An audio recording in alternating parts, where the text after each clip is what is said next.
if there's anything at all in the first place. Like, why is there something rather than nothing? How did anything get started, including the laws of physics? It's like, if you really imagine there was first nothing, like really nothing, and then there was the emergence of the laws of physics by which everything else appeared. Well, that's just a statement of a miracle.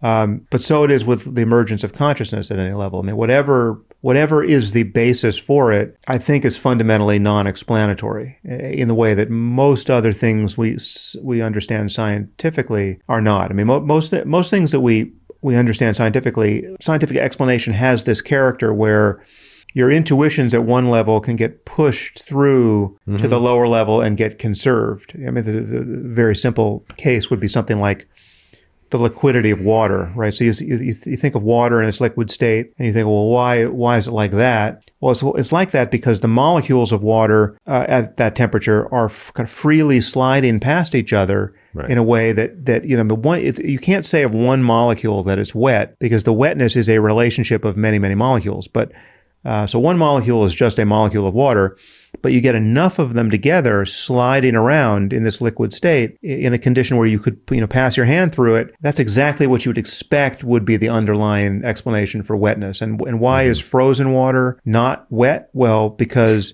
at a certain temperature, water, the molecules of water freeze into kind of a lattice structure, and you can't pass your hand through it because they're rigidly bound together. Okay, and this explains the kind of macro properties of matter in virtue of their micro constituents in a way that conserves our intuitions. Now, there are a few places in science where our intuitions break down, and that's they're